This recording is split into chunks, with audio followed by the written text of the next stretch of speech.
Okay, we went through number 8 last time, and we got all that covered. We also went through discussing lesson 9 and lesson 10.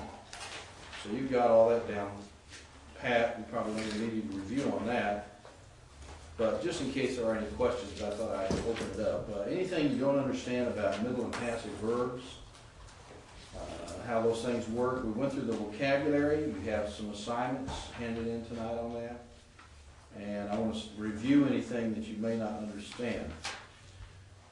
Do you understand that that you have 3 voices in Greek?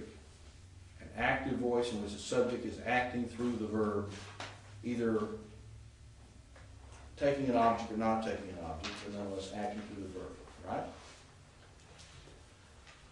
The man cries doesn't require an object, for example. Or the man threw a spear does require an object. So certain verbs require objects, others don't. And so some are what they call transitive, others are called intransitive, that are active. So I am pouting, for example, does not require an object. That's an intransitive. I'm drinking water, drinking could be intransitive, could be transitive. But you don't throw without a transitive. So certain words can be intransitive, not have an object, transitive or intransitive, like the word I gave to you, I'm drinking, doesn't require an object, or it could take an object. And I am throwing does require an object. That's a transitive verb. Has to have an object. It doesn't make any sense to say I'm throwing something. You got to throw something. What? That's active voice. Then you have what is called middle voice and passive voice. Passive voice, the subject is being acted upon through the verb. Does that make sense? Something is doing something to the subject. Outside object. Acting through the subject. The man is being hit. You'd understood by something. I mean, you know. Theoretically, you would have to say by something. I mean, by, but nonetheless, you know, being hit means something is hitting. So that's the passive. Then the middle is in which the subject is in some way in relationship to or connecting to or having association with or participating in or something.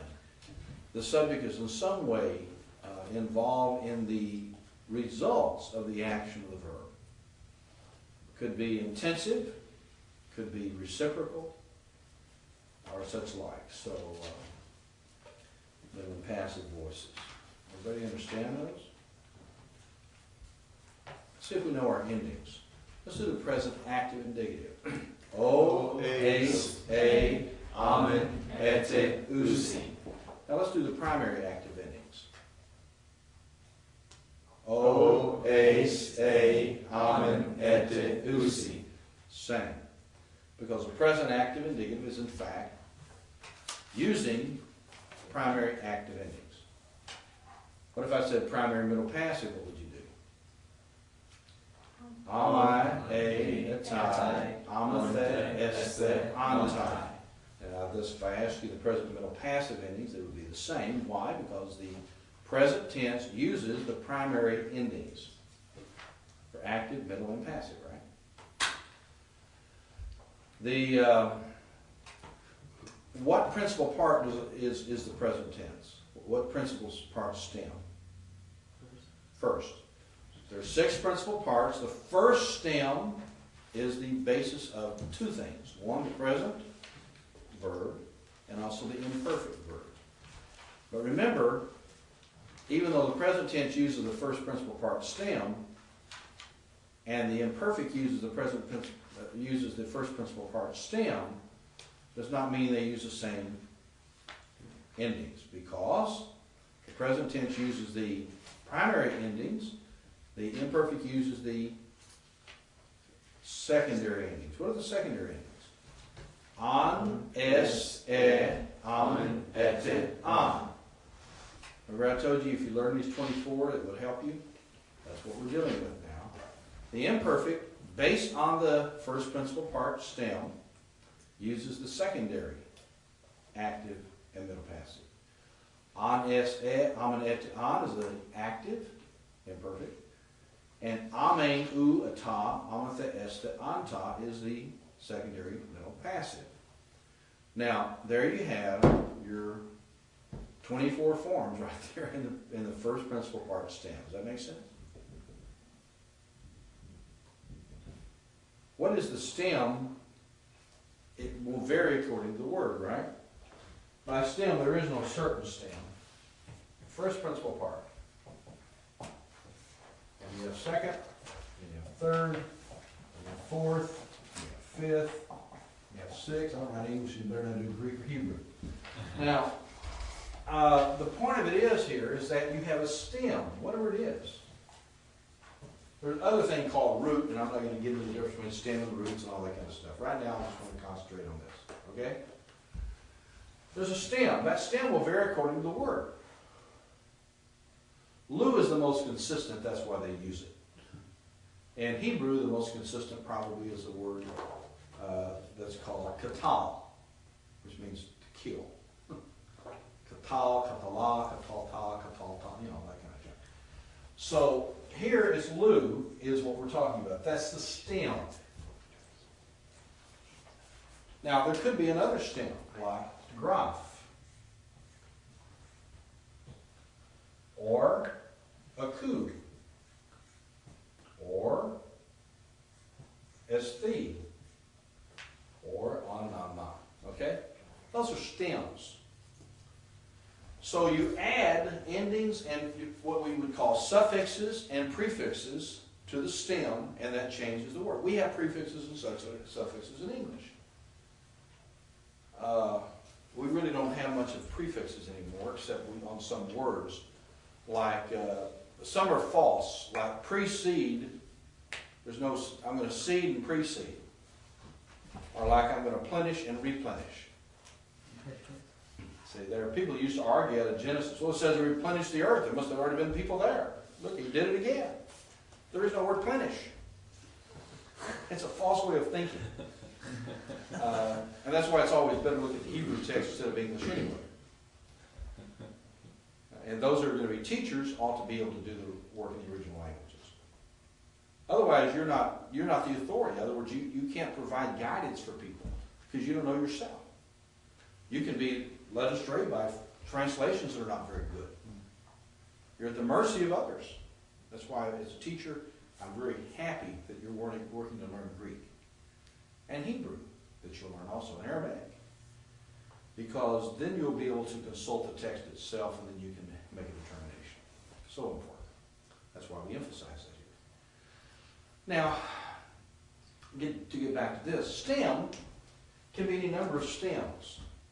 And so you just need to understand the first one's part stem. Each of these have a stem.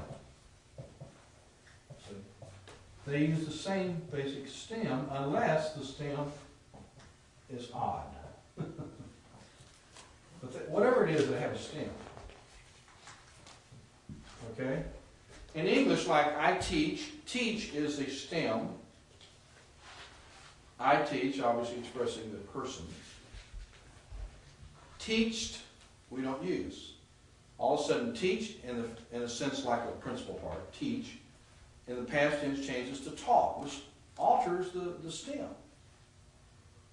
And if you go say, I teach, I taught, I have taught. You don't say, I have teached. And such. But on the other hand, you move to a gerund, you say teaching, you don't say taughting. See? Words all have these configurations, and it's not just Greek or Hebrew, it's English. I mean, we just, the only difference is we learn it so easily because it's our language. So, it's important to keep these in mind. So here you have the principles of part is going to be, you're going to use two tenses off the first principal part. Two tenses. And the tense is going to be the present tense. And it's going to be the imperfect tense. Both operate off the first principal part, stem. Does that make sense? You with me? Mm-hmm. You get this stuff down, it'll be a piece of cake later. You'll make a lot more sense. And that's when you look in the dictionary, it's the way it works. A lot of people look at the dictionary and don't know what they're looking at. But once you learn how the principal parts work and how the stems and the primary and secondary endings work, then it will make a lot more sense to you when you start looking at dictionaries and other Present then uses the primary endings, and imperfect uses the secondary endings. So it's pretty easy. If you know OA, say, usi, you get it down, those are the present. Now that's going to be used elsewhere too. But your secondary endings are going to be used elsewhere. On, es, et, amaneti, on, amen, uatam, stanta. You get those down, you got it. And you're going to see those used throughout here. It's going to make some little changes, and I'll show you those changes and why they change the way they do. But you can recognize most verbal forms. Okay? So that just gives you an introduction to this concept a little bit more than maybe I've done in the past. And I'll just keep emphasizing it as we go through because we're going to start encountering more principal parts of this soon. Okay? Any other questions? I know I even said some things there that you didn't ask, but does that help at all? Notice that, again, just sort of reviewing this chapter, because we're moving on, you know. Chapter 9 or 10? Chapter 9 right now. Just reviewing it with you a little bit in case we missed anything. Present active infinitive is an ain ending, right? That's present active infinitive. Ain at the end. Pistu ain, aku ain, lu ain, graf ain, and so forth and so on. Ain, present active infinitive. But then you have the middle passive infinitive. That's what's talked about at the top of page 49. Notice the form is S5. Isn't it great that infinitives don't conjugate? So S5, middle passive. So ain active, S5, middle passive. Infinitive, it's not a principal part. It's a No, tense. well see, remember even the principal part serves as the basis of tenses. Okay. Not of, when I say principal parts are principal parts of verbs, right? Okay. But certainly there are infinitives. You're going to come across also what are known as participles. We haven't gotten to those. But infinitives operate off tenses, just like there's a present infinitive, an aorist infinitive, and pretty well all the basic future infinitive kind of thing. There are infinitives. I'm trying to think if there's really a future infinitive. I don't think there is. Just have to think here a second. Trying to think through my mind if I ever see these things. Basic infinitives are based on the present and the aorist. Okay.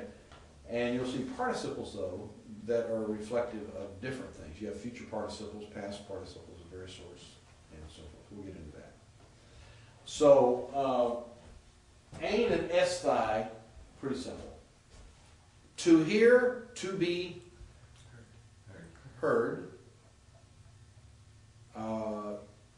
are to, let's see, blepo, to I see, blepain, to see, blep esthai, to be seen, or to see yourself. In a reflexive sense, remember you have reciprocal, intensive, and reflexive. So when would you see yourself? Maybe in a mirror, to see yourself. So anyway, personal agent, hupa, remember I said hupa normally, key concept, normally is expressing personal agency, can express impersonal, not usually. Even as the instrumental dative usually expresses impersonal, particularly with, some people would argue with in, although I tend to feel that in used with the dative, generally speaking, is a locative idea, not an instrumental idea. In other words, to be baptized in water, to be baptized in the Holy Spirit, rather than being baptized by water, baptized by the Holy Spirit. I think the locative idea is the paramount concept there. But nonetheless, you can have impersonal, regularly impersonal dative, but sometimes could be personal. So it's not hard and fast. You have to recognize what is the normal usage, and then is this a deviation from the normal? And that's contextual in nature usually. Okay. Deponent verbs, you understand what is meant by deponent? You with me? Deponent are middle passive in form, but active in translation. Middle passive in form, active in translation. But what do you encounter? When you pick up your lexicon, you look up one, and it says, don't worry about that. And it has, for example, erkamai, and by the way, there's not that many deponents, but erkamai, it's middle passive in form, but it's active in translation. And it will appear under its deponent form. So if I were to look up erkamai, or peruamai, yungalidzamai means what, by the way? Language? To proclaim the gospel. Oh, that's right. Yeah, to evangelize. Erkamai, come. That's the dictionary form is amai, which means that is a deponent. If I look up yungalidzamai, then it is in fact a deponent, if it occurs in a deponent. Or if I look at peruamai, or whatever word I look up, if it's amai in here, it's a deponent. Okay? Any other comments?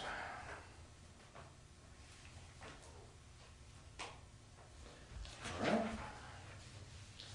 Now, you've already handed in your papers, right? But you're fully equipped and ready to go on understanding translation here. And these were the these were the odd ones, is that right? We did first? Even. Okay. So the sentence 2 that starts out humes, is that where we're at? Yes. Exercise 62. So humes akuete tes phones angelu humes de didaskamalete kupatu the idatu. Okay, now who's going to start it off? Ben? Read it for me in Greek. I've already given you a hint, and then you can translate.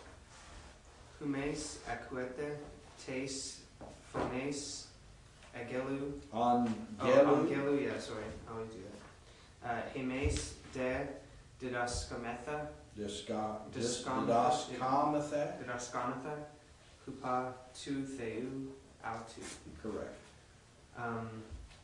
That is, we are hearing. Well, it would be good if that were a first person plural. Okay, yeah. I mean, accurate translation if it were first plural. Yeah, you are hearing. Okay, what would it be if it were we? It would be. If it were we, it would be humes. Yeah, humes, yeah. And then it would be a correct. Okay, so it's you. Yeah, you are hearing. No. Oh. I remember when we're learning Greek, I want you to give me the sense of the Greek, even though if you were to translate it sometime later in English, you might not do this, but I need to know that you know what it is, so you can explain it to other people. When you have a pronoun used with a verb, which already has in it its subject is already in the verb. You yourself are. It intensifies, doesn't it? You yourselves, plural. Oh, yeah. You yourselves are hearing the voice of the messenger. Mm-hmm.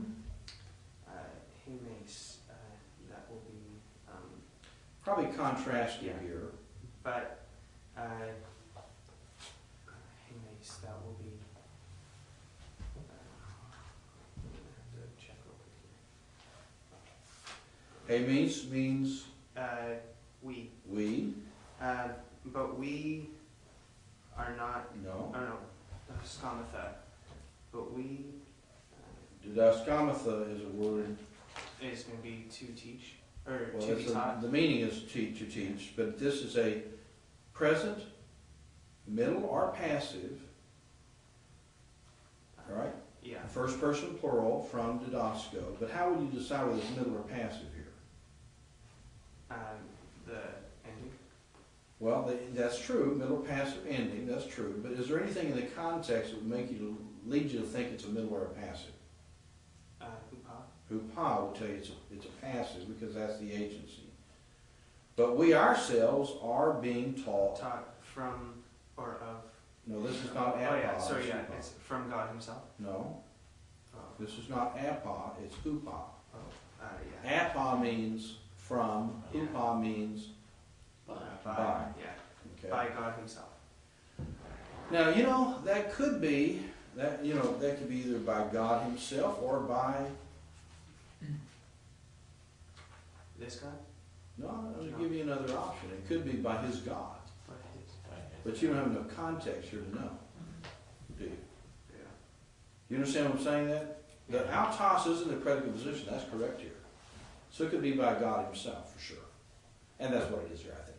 Okay. But I just want you to be aware that also it could be by his God. If you had something in the context that would lead you to think that. That makes sense, though.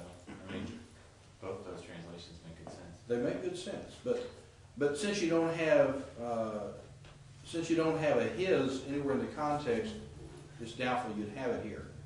Are there, any verses in the Bible, I'm sure there's some, but like, is it very frequent where like it could go one way or the other, context Yeah, sure, really sure. doesn't Yeah, lend itself? And there are places, fortunately not a lot of places in contrast to all of them. But a portion of the text, a small portion of the text, sometimes can be read one way and sometimes another, and people debate which is the best way to translate it. And if this gives you any comfort, it probably had the same ambiguity somewhat to the readers who read it in the first century. Okay. But that's true with language. Language is not exactly perspicuous at every point. There's lack of clarity sometimes in this. Usually context will help. So you yourselves are hearing the voice. Why did it have taste, phones there in the genitive? because equata takes a genitive. Akuo can take the genitive or it can take the Accusative. accusative, yes. So you yourselves are hearing the voice of an angel or of a messenger, either one. But we ourselves are being taught by God himself, which is probably what it's saying. In other words, in contrast to you who are just getting a message from an angel possibly, or a messenger, we're being taught by God, which is it's a one-up on you. Okay, thank you very much. Number 4, Grant? Okay. Let's see. Diarchomata, dia, tes, eremu, sorry.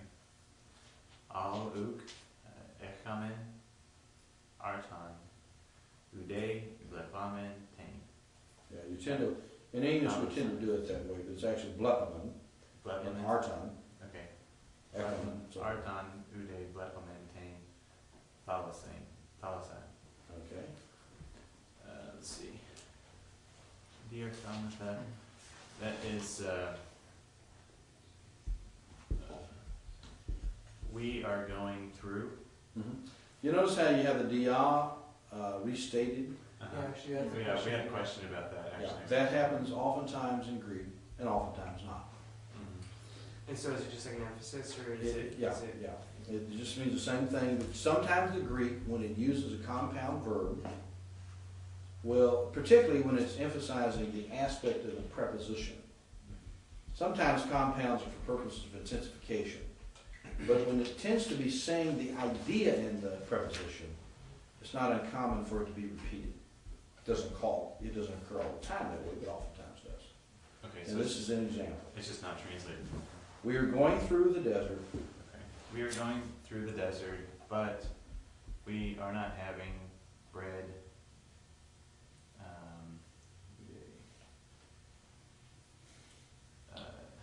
and not even? Not even alright. And we are not seeing the sea or the lake. Not even are we seeing the sea or lake. Not even. Ude can mean now, not yet, not even, nor. It has several And nor possibilities. not even. And Not not even. Get your dictionary, it has a number of meanings. or even. And you can translate this a number of different ways, but we are going through the desert, but we are not having bread, nor are we seeing the lake or the sea, which you could put it that way.